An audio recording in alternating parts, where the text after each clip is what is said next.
I just always have in the back of my mind that I don't want it to sound too heavy or anything, but we go into the grave with nothing, right? We go naked like we came into this world. And so I'm just aware of my own mortality and the fact that I'm here for a limited time. So I'm just really trying to leave behind a good footprint.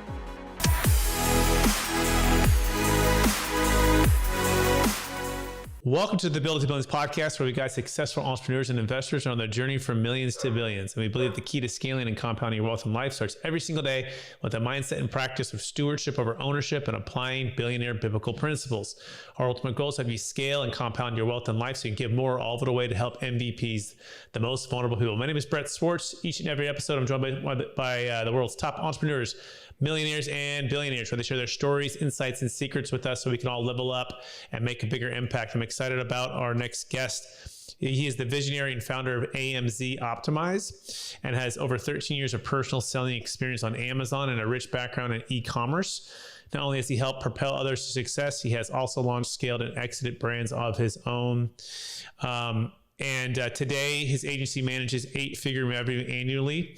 And beyond his agency work, he hosts a podcast that features industry experts from diverse marketing and e-commerce backgrounds.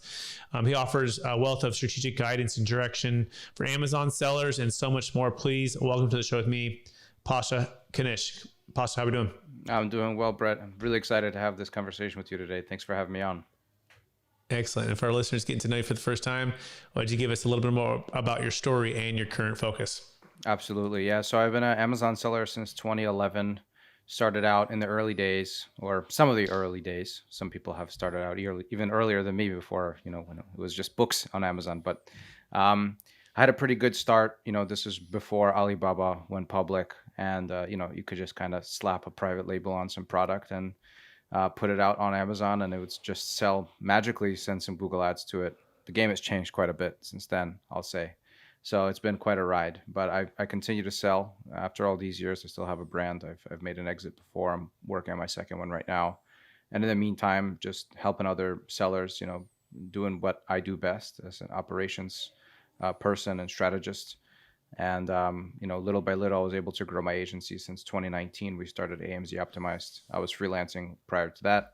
Now we're a full service company in terms of Amazon only is our focus, and we do the ads and the creative and the operations and strategy and kind of everything that it takes to grow on the platform.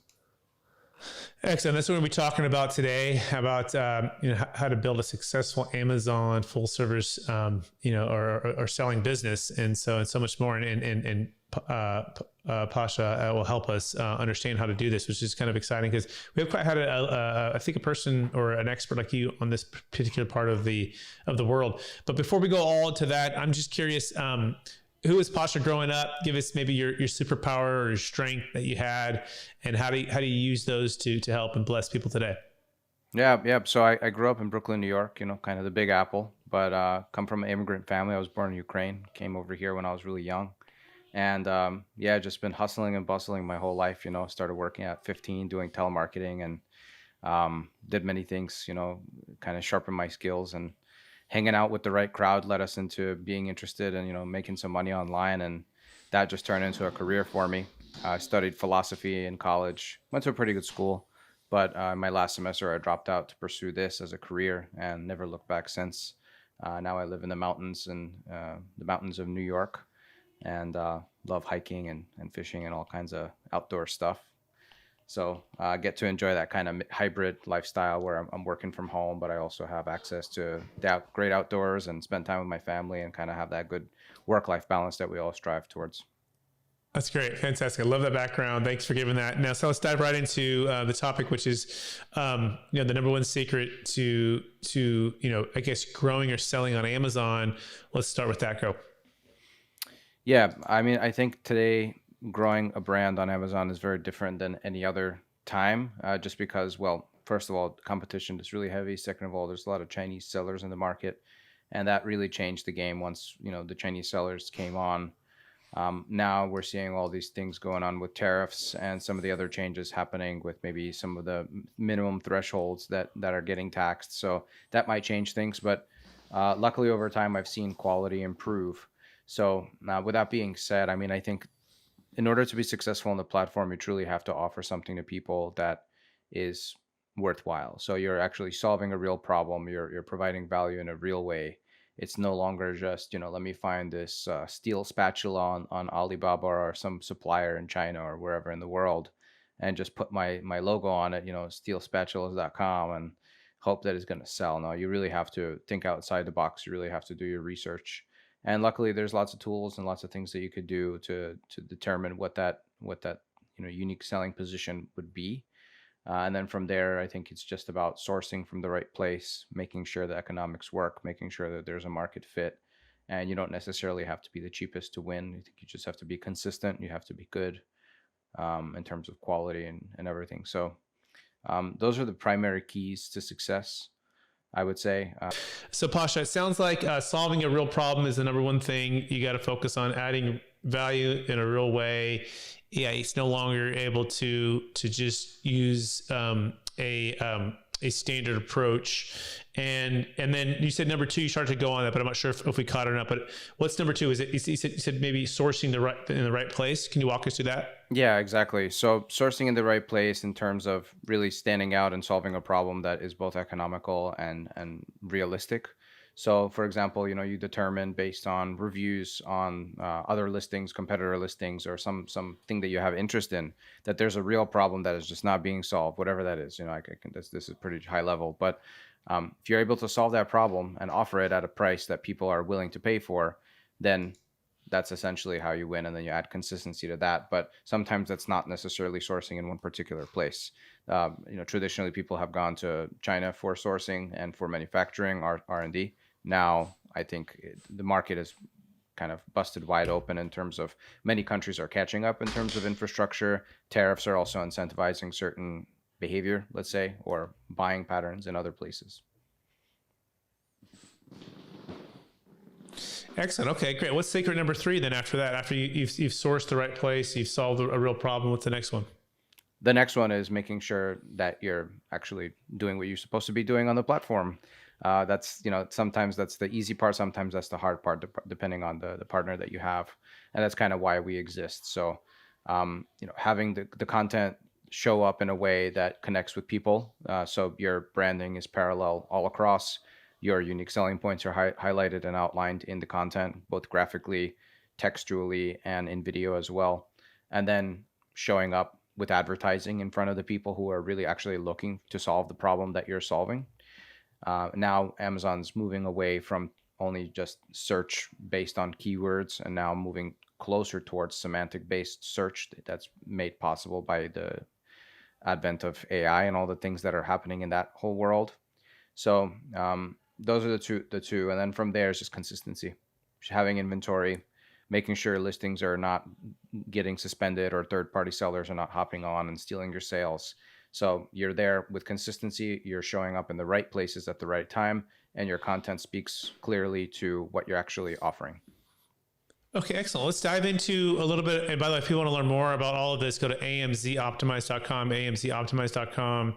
In fact, they just did a whole webinar on AI for Amazon rank optimization webinar. Pasha can help you grow an Amazon business. Walk us through what you do and how people work with you if they're like, yeah, I want to grow an Amazon business, and yeah, I'm interested in this. What does it look like? Yeah, for sure. So usually the people who come to us, they already have some kind of, let's say, like the very base minimum, they have a product line. We don't really help with some of the really early stages, but we come in when somebody says, okay, I've been selling this product, let's say on TikTok Shop or just a D2C website, or they already have an Amazon store. We love that. Then, there's a lot less kind of initial steps or education that needs to be done. So from that point, we say, okay, we're able to take the content that you already have.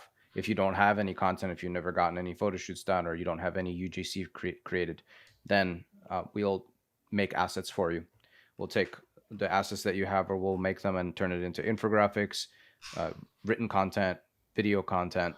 We'll create the listings. We'll create the brand store. We'll create the brand story, which is another module kind of on the lower half of the page, as well as A+ content or even premium A+ content. It depends on who can qualify for what.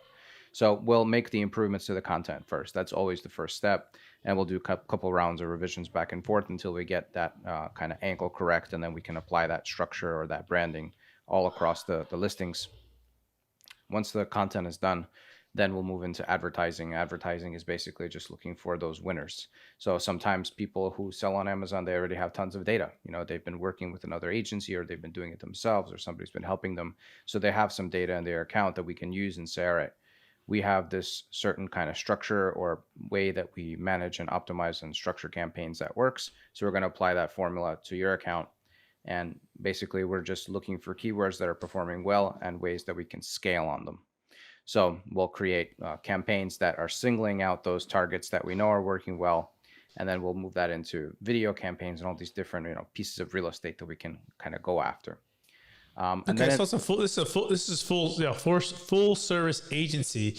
Before we keep going on this, I do want to you touched on a couple of things that kind of stuck out for me. You talked about unique selling points, right? Right. Graphically, textual, video. What do you feel like is the secret to simplifying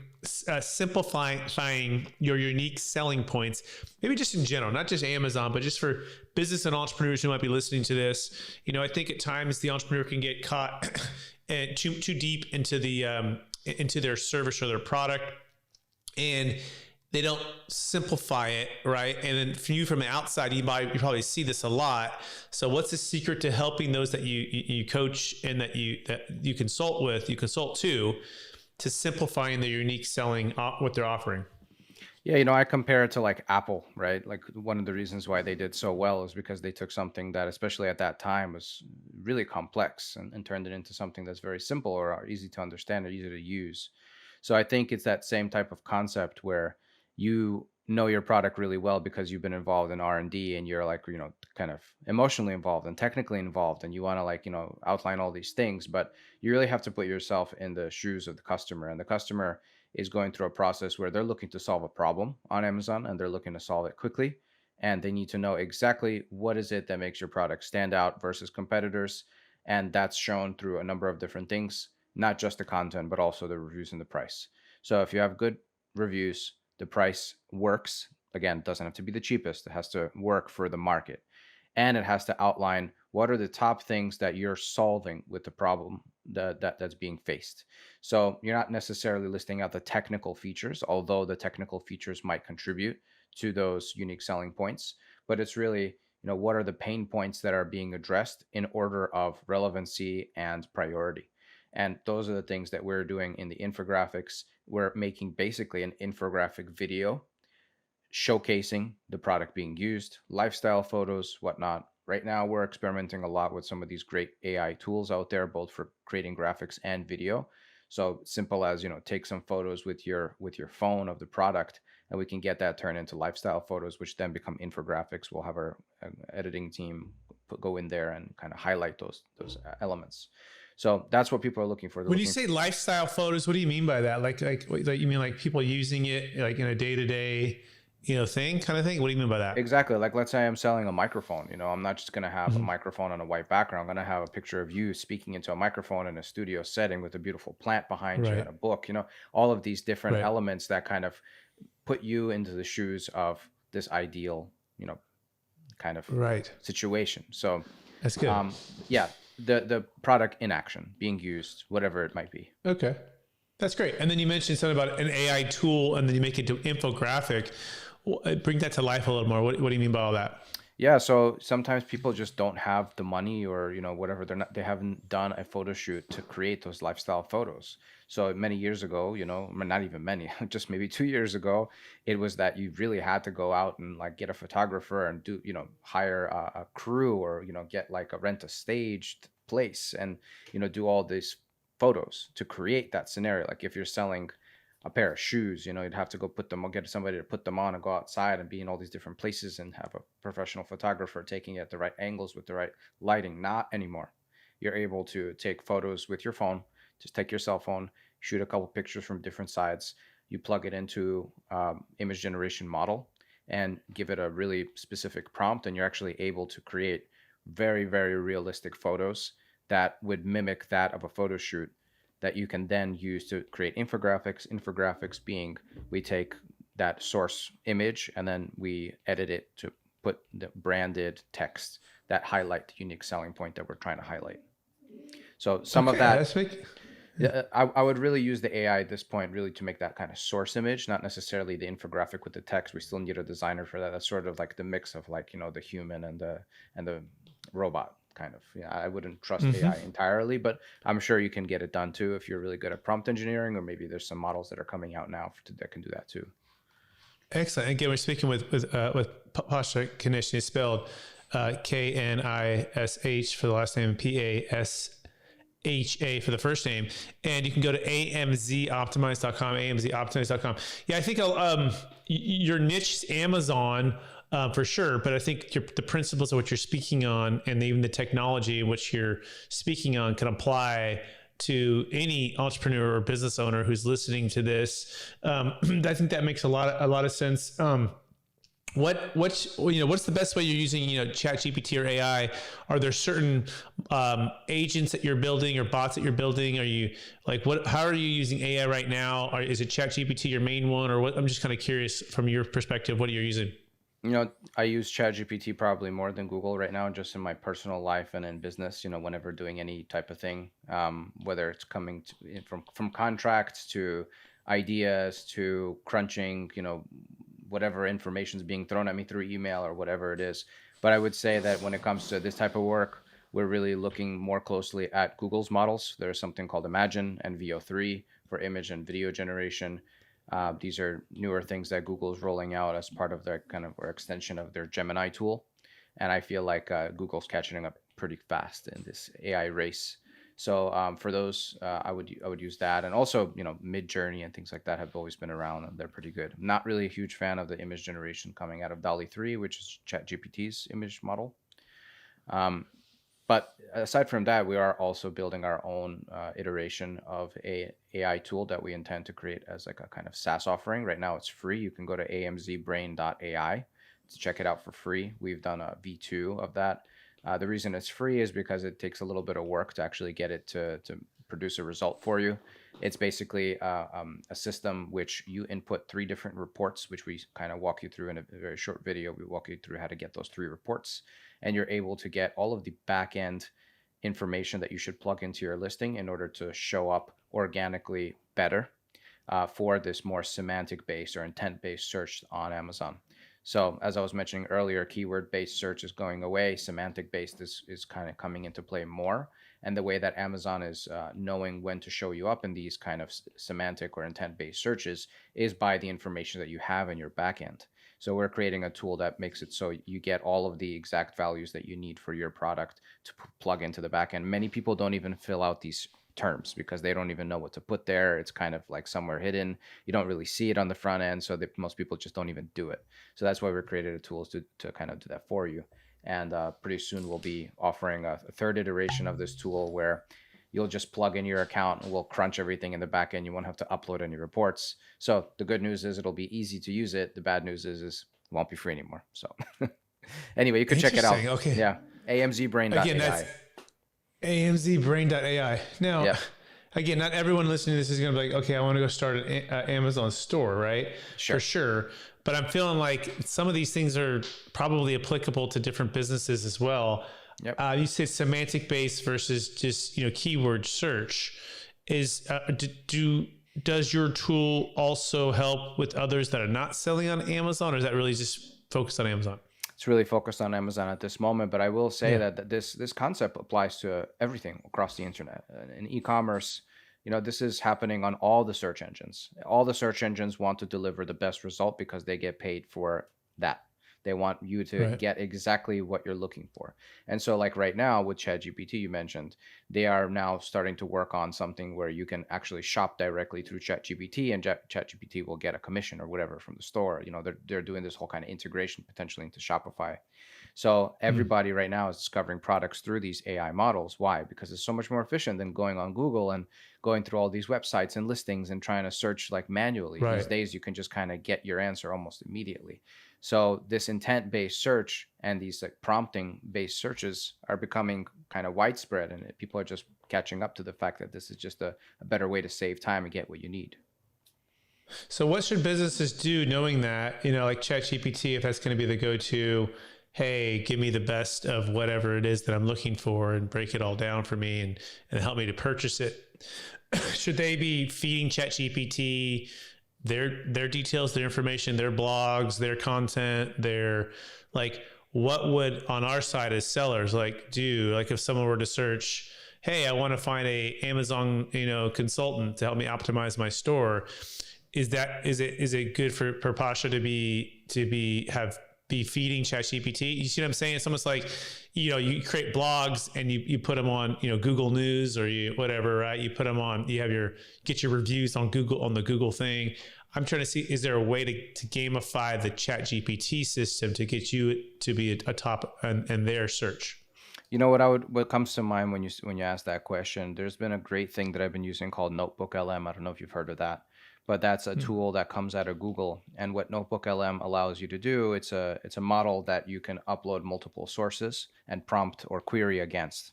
So what that means is, like, for example, I do that with my podcast. I have 60 episodes. So I have some people on my team that they would need to kind of like get some knowledge like out of my head. And instead of asking me, every episode we upload that podcast into Notebook LM, and now they have a knowledge bank of all the things that I've spoken about with all these different experts in my field, and so they can just query against it and get information out of it, and that will work across many different sectors. So for example, if you have your product, give it all the sources, give it all the detail pages from every listing you've ever done, give it all the whatever documents that you have or files that you have in your Google Drive. Just upload everything into there, and you've just essentially built a model which knows everything about that product, and now you can ask it questions and it's going to give you the answer that you're looking for. So I think that that's kind of what we're leading into with this whole AI thing, is like we're just going to have these models that we can communicate directly with. So instead of engaging with content as single pieces of content individually, now you just have a group that you can just have this interaction with. It's far more efficient. Oh, it makes perfect sense to me. And I guess the question becomes like certain things that are, you want to protect. And so maybe Notebook LM, you could be confidential, right? And then other things that you maybe want I'm thinking about ChatGPT, right? Like if you had, 100 people that you knew that all use ChatGPT and they all uploaded your blogs or your YouTube videos or whatever, your content, your authority around it. I'm wondering if that's kind of how Google has all the backlinks for different, if you're on different shows and different things and all, it helps to get the rating, the promotion rating to get to the top search. I'm just trying to figure that piece of it out, right? Is there a way to do that? But I do like the Notebook LM. That also is helpful. I see what you're saying. Yeah. And I have a friend who's kind of trying to solve that problem actually. What you're basically saying, because this is SEO 2.0, you're saying how do you show up in these AI search engines versus the Google search engine, right? How do you get ChatGPT to sell your product for you, essentially? Right. There it is. Yeah. Yeah. And so I think the way that you do that is very much how you used to do that, which is just having good SEO, showing up like, because where does ChatGPT look? They look at Google, right? They look at all the search engines, not only Google, but they're looking at the internet. And so if you're showing up and you're sending social signals, so, it's not just showing up on blogs, on your website, social media, what do people say on Reddit, it's looking at the internet. So if you can show up in all these different places and send the signal and give clarity and have consistency in the message, and you have good reviews and, then all of that information exists. When somebody asks a question, it's going to be like, oh yeah, I found this product. People on Reddit said this. Their Amazon reviews say that. It looks like this is a good match, and then they'll recommend you. I like that. By the way, any tips on Reddit? Like, I mean, do you as your company, do you go and have a Reddit account or a business Reddit account or I don't even really know where to go on that. I know there's times when I search something on Reddit, but is there any kind of like strategy behind Reddit? There probably is. I can't say with 100% certainty. It's not something I'm specialized in, but we've experimented a little bit with that. I know a couple of great SEO people, and they use Reddit a lot, even to the point where they would create something and then have other accounts that they kind of point to it to, like, respond to that thread, and then it gets higher up on the SEO. There's all this backlinking that you can do. So there's definitely people who are like specialists, and Reddit is what they do. And Reddit definitely has high authority on the internet. So I think it's a good move. Right. For Amazon in particular, there's kind of back and forth on how much impact it has, but I think always it has an impact. And I've even heard now Amazon is looking at your website to decide what kind of ranking to give you on their platform, which is bananas. It's never happened before. And the only reason they're able to do that is because of some of these new tools and technologies. Okay. Again, we're speaking with Pasha Knish, and you can find them by going to AMZoptimize.com, AMZoptimize.com. Okay, what haven't I asked you so far that I should ask you, and then we'll move on to the next part of the show. I mean, I think we covered a lot of it. The like I said, the basic is not just having good content and good ads. It's also just having inventory. This is the number one thing I see, and people overlook it all the time because it seems like an obvious one, but you'll be surprised how difficult it is sometimes to keep inventory in stock, especially if you're working with a company that's boosting your sales. You might not have enough runway, and then you run out of stock, you lose all the momentum and rank, and then you just start all over again. So having inventory is the most important thing, optimizing for inventory. So having a backup 3PL in the US, or using Amazon's warehouse and distribution service as like a secondary backup, which they'll automatically send that over to their FBA centers when you need inventory. That, I would say, is the last piece of this whole kind of puzzle. And then just having good compliance, making sure that your listing is in good standing. Good. Excellent. Let's move on to a couple things. You mentioned you had an exit. You might have some future exits. Part of what we do here at Built to Billions is our main business is capital gains tax solutions, which is actually building capital gains tax exit plans for those who are exiting massive businesses, Bitcoin, real estate, and they're looking for a flexible entrepreneurial way to invest those funds, either to their next business or diversify and be passive, or a mixture of both. But I'm curious, when you've exited, what's been your biggest frustration, especially because you're in New York? I'm originally from Taxifornia. What's been your biggest frustration as it pertains to capital gains tax? Well, I mean, I think it's the obvious one is just that they take all your money away, right? As soon as you're making that big exit, they'll take all your money. So nobody likes to do that. And, when I made my exit, I actually at that time, I sold my shares to my partners. And right now I'm working on an official exit where I'm actually selling the whole company to an acquirer. And it's a different kind of setup. I think tax-wise is probably the same. There's still long-term capital gains tax involved. And now I'm in a different position in my life just because I'm a homeowner and I have a family. Back then I was, had a girlfriend. That was it, not even a cat. So I'm in a very different position now, and I'm definitely thinking about estate planning, what to do with those funds, how to reroute them, opening up a trust, investing in crypto, investing in other maybe real estate purchases as like a secondary thing, Airbnb or whatnot. Yep. So naturally, when you're making that kind of exit, you want to preserve that capital as much as possible, especially with inflation. Yeah, so I might be your new best friend unless you've already figured this out. But I mean, most people haven't. They look at strategies that are pretty either old or archaic or kind of just very kind of put you in the box. So our strategy, what's really unique about it, first of all, done for about 30 years, thousands of transactions, but most people just never know about it. It's, so when you sell, let's say the state of New York and federal government, let's just estimate they're going to take 40%. So if you sell for 10 million, they're taking 4 million, right? If you sell for 100 million, they're taking 40 million, right? So it's massive amount of the proceeds are going to be crushed with tax. And so we build a plan where you can sell, but you sell it on an installment sale method with a trust. And so let's say you had the buyer lined up for 10 million bucks. And instead of selling directly to them and just taking all the cash and paying your 4 million in tax and having 6, you sell first to a trust who then sells it to the buyer. But the trust issues you a promissory note for 10 million and the buyer buys it for 10 million. So the buyer's out of the equation, and the trust bought and sold for the same price. So there's no tax on the trust level. And you're in an installment sale method, meaning you become the seller. And we set that interest rate of, 8, 9, 10% or something like that. Let's say it's 9%, and the full 10 million can be invested. And they can, let's say, earn 9%, $900,000 of passive income. So you have an extra 4 million or 40% more compounding power or money capital working for you, and it can go on for as long as you want. And then the cool thing is once the 10 million is there, as an example, you can partner with the trust. And so as an entrepreneur like yourself, and you're young, you're going to do the next deal, it can be the seed capital for that next venture, which is my favorite part about it for the entrepreneurs we serve, because they're not going to want to just retire. They want to go to the next deal or buy that Airbnb property, right? They can get that bonus depreciation to cost seg and offset active income with real estate professional status. There's a whole thing on this, right? But the key is you have to set it up before you exit, and then you have to have it in place so that you don't have what's called constructive receipt. So I'm wondering, have you ever heard of anything like that before when it comes to, capital gains tax exit planning and having that kind of flexibility?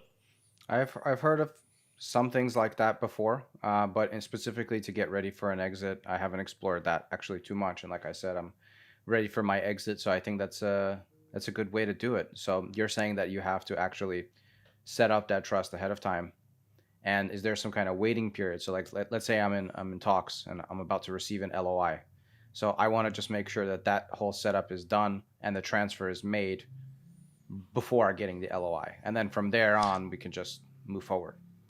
So our favorite answer is it all depends, but what we like to typically do is just give you option language during the LOI stage. So it just has an option for you to explore it. No cost or obligation to use our services.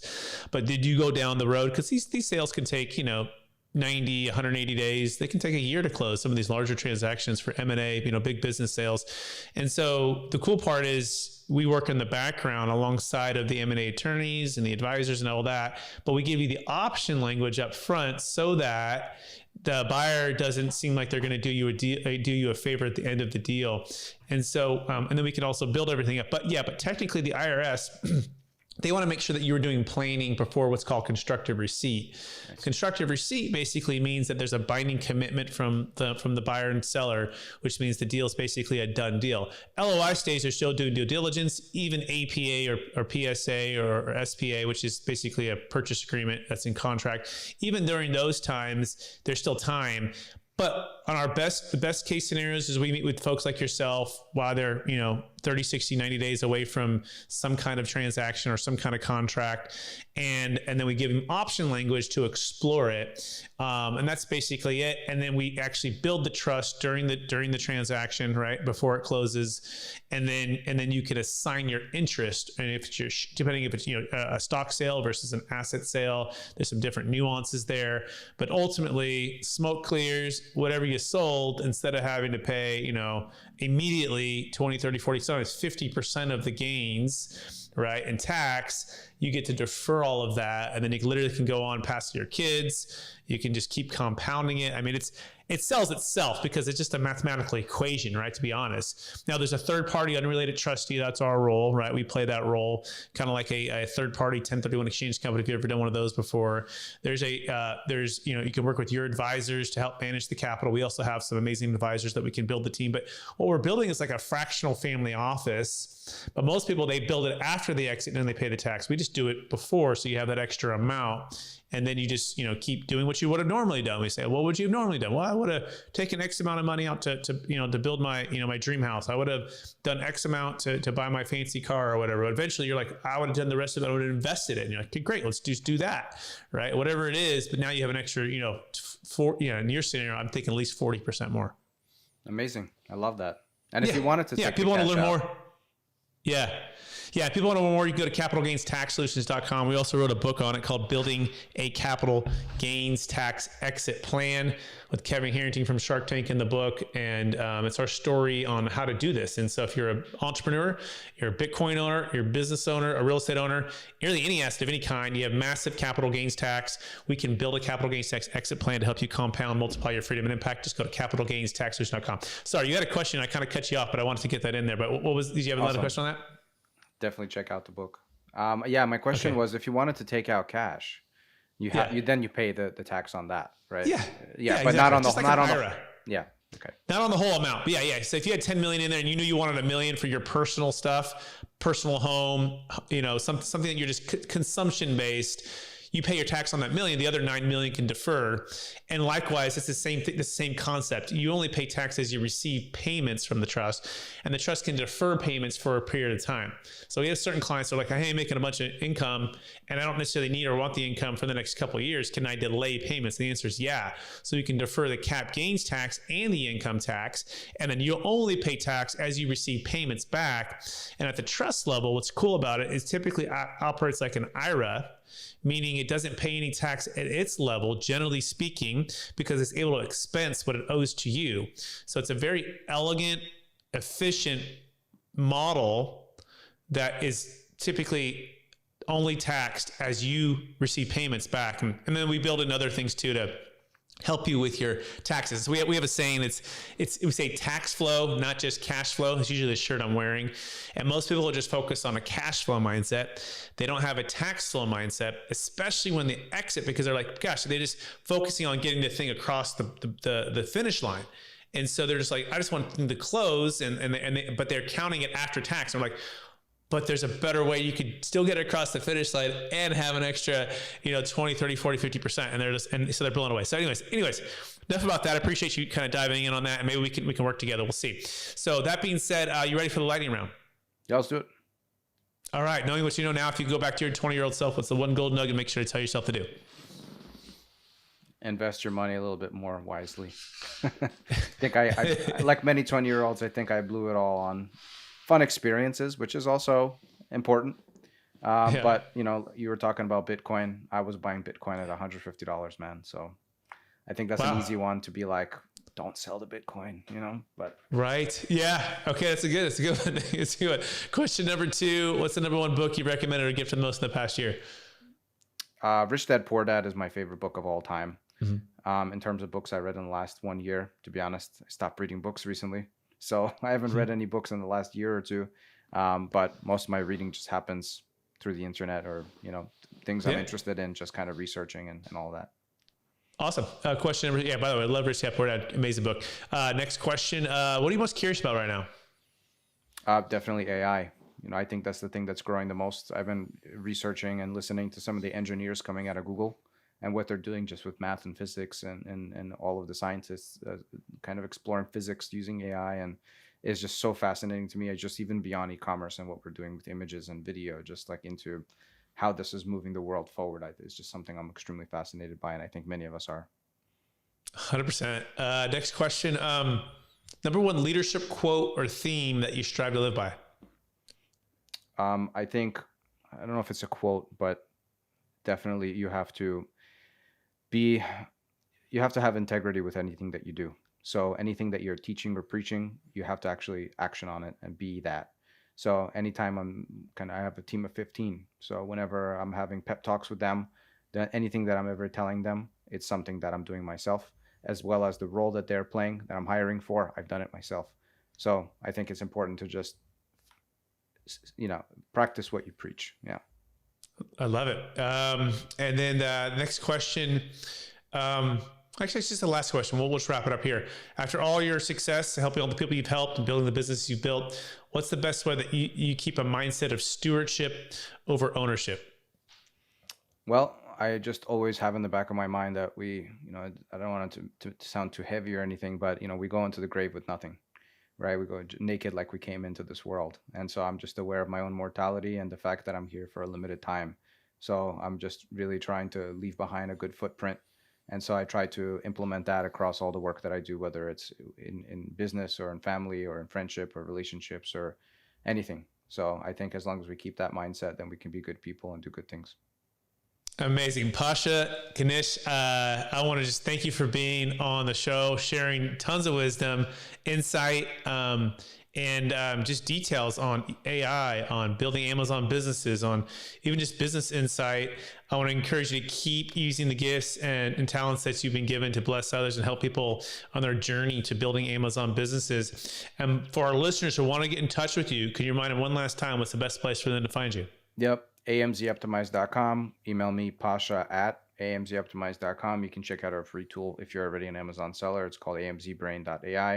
You can find me on LinkedIn, DM me there. We have Agency Operators Podcast if you want to check that out on YouTube or on Spotify or Apple or whatever. So it's pretty easy to find me. Awesome. Thanks, Pasha. I also want to thank all of our listeners for listening to another episode of the Build to Millions podcast. We're also streaming on Capital Gains Tax Solutions podcast and YouTube channels as well. Hey, we're on this journey with you to scale from millions to billions so we can give more all the way to help MVPs, the most vulnerable people. My name is Brett Swartz. I want to encourage you to take action today. Hey, you may be building an Amazon business and you need to get with Pasha, or you know someone else who might want to do this or is doing it, and you can help them, encourage them, and share this with them. Also, you might be exiting, like Pasha might be exiting a large business, Bitcoin, real estate, or know someone else. Who do you know that we should know? Please keep us in mind, share it, or just take action today. If that's you, go to capitalgainstaxsolutions.com if you're looking to exit and want to build a plan. Appreciate everyone listening or watching out there. We'll talk to you all real good again real soon. Bye now.